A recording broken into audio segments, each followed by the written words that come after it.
Peace and love, everybody. Salute to the great people out there, my people. I got an interesting bit of dialogue to talk about today, you guys, and I giggle because it's crazy to me. It's so absurd and bizarre that, you know what, upon analyzing all of the things that we've been coming across, one really just has to sit back and laugh at the level of absurdity that is going on. Like, what? You guys, what is really the driving force behind the hyperbolic, exasperated displays of support for Ryan and his drug cheating? What is this force, this need, this demand that is so prevailing within the minds of these people, so prevalent? What is the source, y'all? What is the foundation of this output from the man fans? What is the goal? Like, what is being said within what we are seeing within this outpouring of these doting supporters and admirers? Admirers, y'all. I use that word because that's exactly what it is. Admirers of Ryan Garcia amid everything that's going on. The attraction that these man fans, these fan boys have for Ryan Garcia is, absolutely bewildering, dumbfounding, and incredible to me. It has become an absolute circus in the boxing world, y'all. A circus. I am amazed. Okay? There is an obsessive compulsion with a kind of, let's say, vague, fanciful idea surrounding Ryan and his illegal win over Devin Haney. Okay? The mindset of these man fans pretty much seeks to coddle, harvest, cater to, envelop, protect and pamper and indulge in a fantasy that is fully at play with Ryan. Okay. What is this seduction? I got to take it there and use that word because nothing else really seems to be within the vein energetically of what it is that I need to translate for you guys. Seduction. What is the seduction? Seduction. Okay, what has got people so enticed? Okay, because that's exactly what it is. The fanboys, they're going to quickly opt, to negate and deny this fact and these types of words. But it's all on the table. Like, it cannot even be denied at this point. It is so evident and transparent that's the only word to me that seems to be fitting is seduction and enticement. It really is the only thing that fits. What other explanation can there be for these droves of men jumping in front of all types of bullets for Ryan Garcia? The funny thing is that I'm sure that half of these men out here that are showing all this type of chivalry for Ryan are the same ones cursing women out on the street. Okay, these guys out here blowing kisses at Ryan's Twitter posts and waving the bag that says bros over hoes. What is this, y'all? Who are these fanboys? Okay? Laying their coats over a puddle so that Ryan's feet won't get wet looking ass motherfuckers. What is this behavior that we are seeing all over social media, you guys? Why are so many men going hard for this boy? Pause. Or maybe, you know what? Maybe not so much pause, real talk. Maybe I don't have to pause at all because, quite frankly, to me, it's looking every bit intentional with the zestiness of the way these dudes are out here acting. The zest is full blown. So maybe I don't need to pause anything as far as they're concerned. Speaking of which, Javonta Tank Davis, what a segue, right? Javonta Tank Davis is still out here posting. God, y'all. I got to hold my head on that one.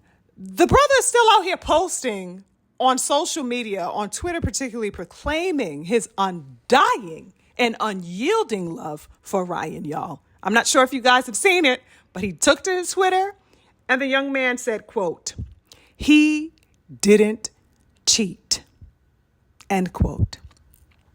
So he's still out here going to bat. Okay, like I said, the Romeo and Juliet love theme out here is still fully immersing, fully effective within the scope of things, y'all. And Ryan returned the affection, okay, and he wrote a love note back to his beloved Tank. And he said, "Shout out to Javonta Davis. Bro, really, my brother. No fucking cap." End quote.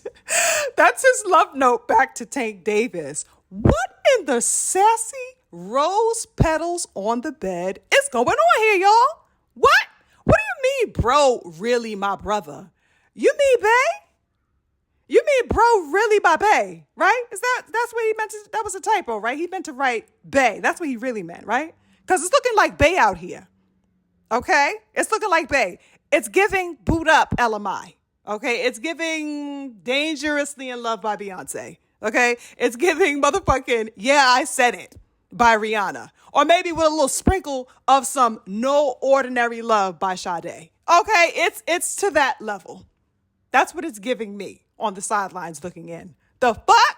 What time are we on, y'all? These fanboys got the incense out. Okay, they got the lavender oil. They got the bubble bath. The slow jams are popping. What is good? Ryan got these men out here doing the absolute most. What is Ryan putting on these men? Because what he got is something serious, y'all. The boxing world is tripping. The boxing world is literally hypnotized, mesmerized by this young Ryan. Okay? He can get away with popping dirty. He can, get away with breaking all types of laws of the commission. He can get away with breaking codes of ethic. You name it. What? Like, y'all, I'm tripping. I'm having way too much fun with this because it's so funny to me. Like, the fanboys don't give a damn. They don't care. They're out here just wilding it out and zaddying it up and hunty boo boo and yes honey and yeah. What? They are showing out in these streets, these boxing man fans. These motherfuckers out here like, what? You better not even think about holding Ryan to any type of accountability or trying to make him responsible for his actions. They like, how dare you speaketh unapologetically about his drug cheating? How dare you shed light on reality? The nerve of you to be mature enough to call things as you see them. Boo-boo. That's how they out here acting, y'all. It's wild. It's the wild, wild west out here. It's insane to me, for real. And, on a serious note, I covered, what seemed to me to be the covert layers that have been feeding and driving much of this craze surrounding Ryan Garcia. I divulged that pretty deeply and pretty extensively in some previous commentary that I did, where I exposed a sense of what the fanaticism is, and the fact that there is fetishism that is also at play and at hand with many of these people who are suddenly riding the bandwagon of this young man. Okay. And a lot of it, probably has nothing to do with zest at all. I tease and I poke fun because it's so absolutely absurd to me.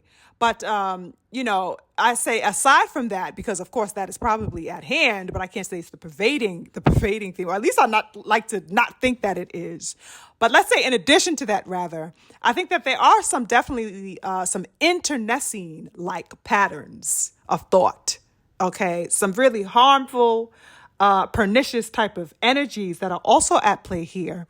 Those types of thought patterns that, just wanted to fulfill a need to see a prominent black fighter destroyed, right? Devalued and run amok, so to speak. Ryan, real talk to me, has swiftly become a staple, a representation of, and a personification of an idea that brought those ideals into materialization, the ideals of harm being inflicted on prominent Black fighters, and the dethroning of the masculinity of the Black male, and all these types of things, which I tapped into in several different discussions, but is definitely worthy of mentioning again, because that is not something that I ever want to try to have effaced from anybody's dialogue. Anybody meaning my people, the cognizant people who are out here analyzing on a much deeper level than just being boxing fans, but out here, watching what is happening within the things that aren't being said. Okay, with the things that do run in a covert fashion, and there are definitely some people, in the wings that were wishing and waiting in the wings for something like that to happen to Devin or to whomever the prominent person is at that time, and certainly to the prominent Black male figure in the sport. Okay, now all of these types of personalities all now seems to be, to me, galvanized, they're enticed, and they're clicking up because their interests meet at this particular point. Okay, there seems to be an intersectionality of interests. And that's why there's such a sandstorm being caused by it, because so many different people, whether it's a Mexican fan base who like the idea of, a Mexican beating a Black man, of course, Black man being the predominant masculine energy, successful energy in the sport, whether it be from, people who just don't want to see you winning for too long, whether it be other, Black people who just want to, clickbait and click up with other people to, I guess, try to tap into some sense of universality. I don't only like Black fighter looking ass motherfuckers. And all myriad types of perspective, they all seem to have an intersectional connection. Okay, there's a linking up of mentalities that is at play here, you guys, that all have been satisfied by this one phenomena of Devin Haney losing, and losing in the particular fashion that he lost in. Okay, they're all drawn together on this one factor, whether it's a zesty man fan, a closet racist, a typical, hater type dude, or shucking and jiving ass motherfucker, or, a casual bystander, a Twitter goer, or just somebody who just happened across, boxing by whatever means, whatever the case is. Okay, they've linked in this mentality, and it's caused a wave of commotion in the boxing world that has set forth, to me, a toxic ass support system and platform for delusion. Okay, either way you dice it, it's demented. Okay, it's bereft of logic. It's bereft of soundness and normalcy. That's my God honest opinion. Okay, people out here wilding, y'all, for real, for real. Keep me the fuck out of it. I want nothing to do with it. I'll be over here with the clarity and the perspective. You motherfuckers could have a tirade all you want to with the delusion. I'm just not interested in it. I want no parts of it. Okay, fanboys are out here getting spicier by the day, crazier by the day, more demented by the day. I'm just in just absolute amazement, y'all. I can't even say to what degree. It's beyond anything I can communicate at this point. And it just gets wilder and wilder by the day. Okay? It's looking very sweet and sassy and spicy. Anything too sweet for me is a no-no. Okay? Like, the zest out here, y'all, it's too thick. Y'all gotta do better. Guys out there. Mans. Get it together, mans. Okay? Anyway, I'm on to the next, y'all. Peace.